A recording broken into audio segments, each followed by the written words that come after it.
La solution n'est pas de dépenser toujours plus d'argent. C'est le message qu'Emmanuel Macron fait passer depuis hier soir, dénonçant l'inefficacité des aides sociales.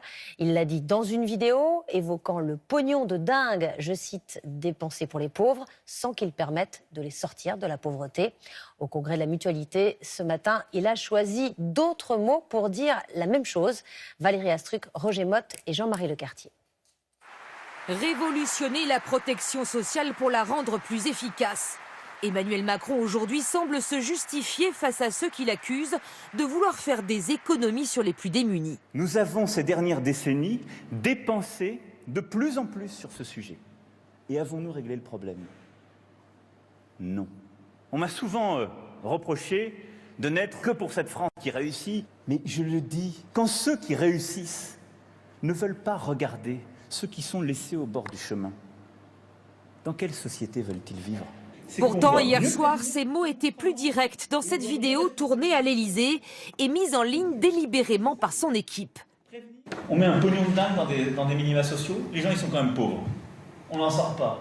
Les gens qui restent pauvres, ils restent pauvres. Ceux qui tombent pauvres, ils restent pauvres. On doit avoir un truc qui permet aux gens de s'en sortir.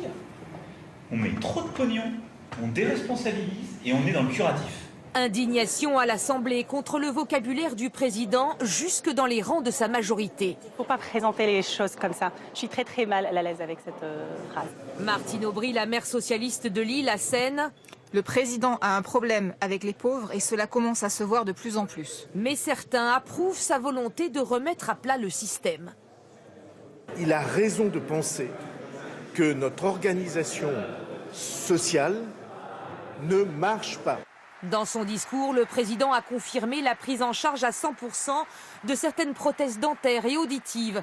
Il a enfin annoncé une loi pour financer la dépendance. Bonsoir Nathalie Saint-Cric. Bonsoir Anne-Sophie. Alors on évoque depuis quelques jours le virage à gauche, le virage social que réclament des amis ou une partie de la majorité au président. On n'y est pas vraiment ce soir. Ah non, on n'y est pas vraiment. Il n'y a pas de virage, il n'y a pas de tournant social, mais il y a des petits signaux. En clair, Emmanuel Macron a voulu valoriser aussi la partie sociale de son programme concernant les remboursements dentaires, optiques, la situation des EHPAD. Conscient quand même qu'au bout d'un an, une partie de sa majorité, vous l'avez dit, de ses proches, sans compter les Français, il trouve que le compte n'y est pas et que sa politique est hémiplégique et boiteuse et en clair surtout tournée vers la droite. Mais cette vidéo avec ces mots durs, pognon de dingue pour les pauvres, pourquoi il la met en ligne? Quel est le but? Écoutez, j'ai l'impression que c'est la quintessence du en même temps macronien. Un coup de social, on l'a vu ce matin à Montpellier, et au même moment, il parle aussi à la droite du genre « moi, j'ai le courage de dire ce que beaucoup pensent tout bas ». Or, finalement, l'autre style n'est pas très jupitérien, et on a l'impression ce soir d'un message franchement brouillé. Mais vous savez, tout ça, c'est de la com, c'est de la politique, car in fine, ce qui comptera, ce n'est pas les paroles, c'est les actes, ce sont les arbitrages, les priorités, les aides sociales, les choix budgétaires, et ça, on sera fixé très très vite, probablement d'ici juillet. Merci Nathalie.